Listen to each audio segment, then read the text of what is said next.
Welcome back to another episode of Rock Boys Football. Just took a look at the top 25 offenses. Now we got the top 25 defenses in EA's College Football 2025. And I'll start with this. I think it's a better list than what we saw on the offensive side of the football, but there are still plenty of head scratchers in this list. I think it starts off with USC clocking in at number 16, their defense being rated higher than their offense in the game.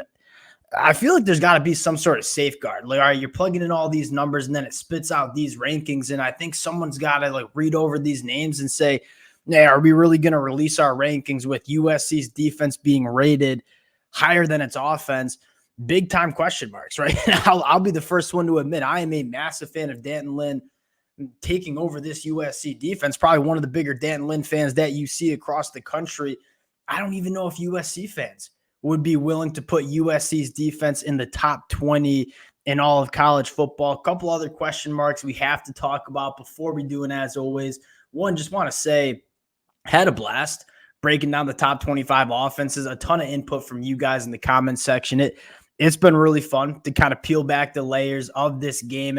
I can't wait till the rosters come out. We can start breaking down some of the rosters. Appreciate you guys rocking with it. If y'all do enjoy the content, consider subscribing to the channel. Much more importantly, I would love to hear your top 25 defenses where you have the biggest question marks with this list. And without further ado, let's get into it. And let's start with the top 5, coming in with Ohio State as the number 1 defense. That's really hard to argue with. Now, if you are in the Georgia camp and you want to say Georgia's defense, the number 1 defense in the country, I would not be the one to push back against that. These are, at least in my mind, the 2 best defenses that we see in the country. Why I'm okay with Ohio State coming in at number 1, I mean, you look at that Ohio State defense, there's a very large possibility that all 11 starters for Ohio State at some point during their career will be NFL draft picks. They had multiple guys, JTT, Jack Sawyer, Denzel Burke, all come back for another year in 2024 when they very well could have been top 100 picks in the NFL draft. With Jim Knowles calling this defense going into year 3, at least in my mind, it's very hard to argue against Ohio State coming in at the number 1 defense. Georgia coming in at number 2. No questions there. It's obviously loaded. A lot of the same things we talked about with Ohio State, you can talk about with Georgia, an elite front 7, a secondary that I think is going to be a lot better than most people are thinking. Number 3 with Oregon, and I've been very vocal that Oregon's on paper one of the best teams across the country. They came in at number 2 on the offensive side of the football. I think number 3 might be a little high. And again, I think Oregon's probably going to be a top 10 defense. They made some massive moves in the transfer portal. They returned a ton of starters from last year. That being said, I don't know if that defensive line, even though they got Jamari Caldwell, Derek Carman, is as elite as some of the other front 7s that you might see that are ranked behind Oregon. For that reason, I think it might be a little bit high, but the Oregon fans know I am extremely high on this team heading into 2024. Alabama clocking in at number 4, maybe a little high. I think I would go Clemson and Michigan over Alabama right now, because you look at Alabama and say you're replacing 2 NFL edge rushers and Dallas Turner, Chris Braswell. You're replacing, 2 NFL caliber cornerbacks and Terrion Arnold and Kool-Aid McKinstry. The whole secondary is pretty much getting turned over. This Alabama team has recruited well enough to replenish a lot of those losses, but I think especially with Nick Saban moving on, you probably have more questions about the defense than we normally have for an Alabama program. So number 4, not necessarily going to fight it tooth and nail. That being said, I probably would have some of these other defenses ahead of Alabama. Clemson coming in at number 5. We took our top 5 defenses. Clemson came in as the number 5 defense for me as well. An elite front 7. I think a top 5 front 7. Then you look at the secondary and say, it's a young secondary. They're replacing some really good players like Nate Wiggins, Andrew Mukuba transferring to Texas. But when you have a dominant front 7, like I think Clemson will have with guys like TJ Parker and Peter Woods, it's going to be really hard not to have a top 10 defense in the country. Clemson coming in at number 5, I can get with it. Notre Dame at number 6, elite secondary, elite inside of the defensive line. It's fair. I think you could certainly make an argument that Notre Dame is a top 5 defense in the country. I look at Michigan and say, that's a little low. You look at Michigan, and yes, they lose some NFL caliber guys to the NFL, but they replace, and at least in my mind, the best, or they return, I should say, the best cornerback in the country in Will Johnson, one of, if not the best interior defensive lineman in the country in Mason Graham. You make some moves in the transfer portal in the secondary. You bring Jayshawn Barham in through the transfer portal. You have some really good edge rushers in guys like Josiah Stewart and Derek Moore. This Michigan team still has a ton of NFL talent. And a lot of these guys are returning from that Michigan defense that just won a national championship. I think it was one of, if not the best defense we saw in the country last year. I think it's going to be a top 5 defense in the country this year as well.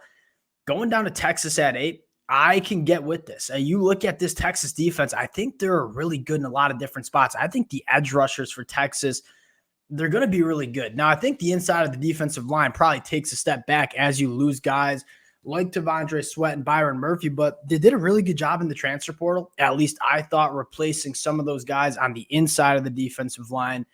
The secondary was where we had most of the question marks. I think 2 different things. One, guys like Malik Muhammad, guys like Derek Williams, they're getting a year older going into year 2. You bring in a veteran in Andrew Makuba in the back end.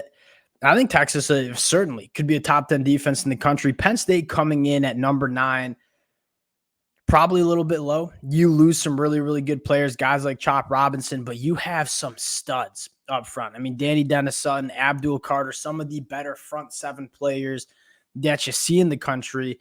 You lose Manny Diaz to Duke. I still think this Penn State defense will be a top 10 defense. Utah coming in at number 10. It's really hard to argue with what Kyle Whittingham has put out there in terms of defenses for Utah. I'm not going to fight it that hard. Florida State coming in at 11. I think this is sneaky a really good defense. I think it's a top 5 secondary in the country, arguably the best secondary in the country with guys like Ventrell Cypress and AZ Thomas. I think a lot of people from an outsider's perspective will look at Florida State and say, you got to replace Jared Verse and Braden Fisk, 2 of the better defensive linemen that we saw in all of the country last year. Those guys are almost impossible to replace. That being said, they have some really intriguing defensive linemen, especially at the edge position, right? Patrick Payton, one of the best pure pass rushers in all of the country. They bring in a guy like Sione Lalea coming from Oregon State, disruptor in the run game, was a second-team All Pac-12 guy. You bring in a guy in Marvin Jones Jr. from Georgia. This Florida State defense, it checks a lot of boxes. I think the biggest question mark you have is at the linebacker spot. This is still going to be a really salty defense in the 2024 year. Oklahoma coming in at number 12. I think they're going to have a really strong defensive line. They obviously did some really good work in the transfer portal, but they also return a lot of guys, and they have some guys with some big-time breakout potential, right? PJ Adebari, R. Mason Thomas. I mean, some edge rushers that could emerge as some of the better edge rushers that we see in the country. You look at the linebacker room, headlined by Danny Stutzman. The back end returns a lot, including what I think could be one of the better safety duos in the country, and Billy Bowman Jr. and Peyton Bowen. I'll look at Oklahoma and say it could certainly be a really good defense. And I think even more importantly, it's year 3 for Brent Venables. That's normally when you see defenses kind of put it together. They took a massive step in the right direction in 2023. They bring in Zach Alley, who I think is just going to be on the same page more often with Brent Venables, having known him that during his days at Clemson.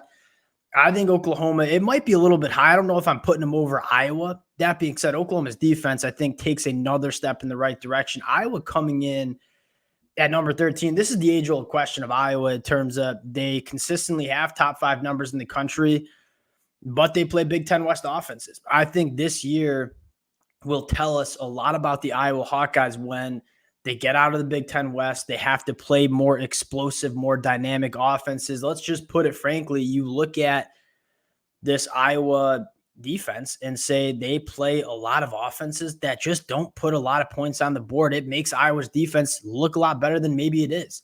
Now, that being said, Iowa's been so good for so long on defense. I'm not taking them out of my top 15. We're going to find out a lot about this Iowa defense in the 2024 year.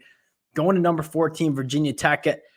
Sneaky good defense. A little bit high for me, but you look at the front 7 and say it's going to be good. Antoine Power-Ryland, guys like Aeneas Peebles on the inside. And you look at the secondary, return a ton of production from a very good secondary. it might be a little high at 14, but this is going to be a really good defense. Going to Wisconsin at 15. Can you trust Luke Fickell to continue to put it together going into 2024? Again, probably a little bit high for me, but I start looking at these teams below them and say, I don't know how many teams that I'm putting over teams like Virginia Tech and Wisconsin on the defensive side of the football. One team that I will say seems to be slept on in terms of defense is Nebraska. I don't see Nebraska in this top 25 list. They had a very good defense in 2023, returned almost that whole defense heading into 2024. Going into year 2 with Tony White, you expect it to take a step. I look at Nebraska and say, how are we putting defenses like USC and LSU over what we saw from Nebraska last year?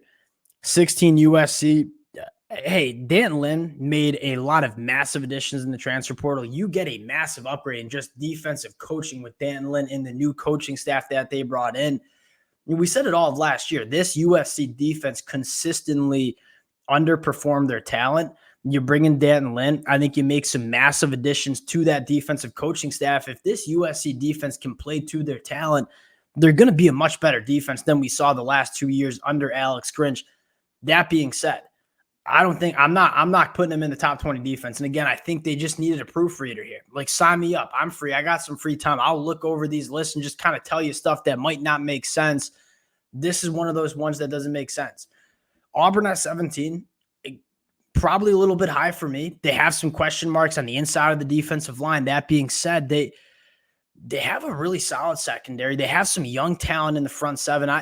I can get behind Auburn's defense. Again, maybe a little bit high for me. LSU at 18, again, massive question marks. You bring in a whole nother coaching staff like Dan Lynn. I just look at LSU and say they didn't make a ton of personnel changes on the defensive side of the football. So are we saying that just because Blake Baker is coming in and taking over this LSU defense that they are going to get dramatically better from really one of the worst defenses that we saw across the country to a top 20 defense in the country? I don't know. I can kind of understand why they're so high, because you look at the talent very similar to USC and say the talent is there on the defensive side of the football. They just haven't put it together. But are we willing to put USC and LSU as top 20 defenses right now heading into 2024? I'm probably not there yet. Texas A&M, criminally underrated. I think this could be the best front seven that we see in the country. Mike Elko made some massive additions in the transfer portal in the secondary. I look at Texas A&M and say they should not be ranked behind teams like USC and LSU. I think they very well could be a top 10 defense in the country. Colorado coming in at 19 or 20, that is, seems high. Again, made some really good additions. Guys like BJ Green, Deion Hayes, Preston Hodge. I look on paper and say, again, this Colorado team got significantly better on both sides of the football since last year. I'm just saying that's a massive step from where Colorado was last year to going into 2024. 21 Oklahoma State, salty defense. Mike Gundy's done a phenomenal job, just wins football games. The roster itself is not necessarily that flashy. That's kind of why I'm a little bit confused that you're spitting out USC with maybe a flashy roster and then Oklahoma State, not a very flashy roster, but just a well-coached defense year in, year out. Look at Oklahoma State and say, all right, Mike Gundy's proven it. He's shown that he can do it. Louisville at 22, I can get with it. I think their secondary was very good. It was top 20 in completion percentage given up. I think they have an elite edge rusher with Ashton Gelati. This Louisville defense was a lot better than I think a lot of people gave it credit for last year, and I think it can get better heading into 2024. North Carolina coming in at 23, kind of a similar conversation that we had with USC and LSU, where the talent on the defensive side of the football is not nearly as bad as what we saw on the football field. That being said, very similar conversation to USC and LSU. Are we ready to put UNC as a top 20 defense or top 25 defense, that is, when they haven't really shown even being close to putting it on the field? 24 Kansas State certainly can get with it. They're just a solid defense. And again, it's not chock full with a ton of NFL talent, but they are very, very solid from the front seven to the back end. And then Florida coming in at 25, really, really interesting. I think Florida I'm kind of happy they did it. Like, you look at this Florida roster and say, there's a lot of young talent on that football field for Florida. You go year 2 into Austin Armstrong. I think this defense can be really good. I think it just needs to come together. Now, again, similar to the conversation with LSU, with USC, are we ready to put a Florida defense that struggled last year into the top 25?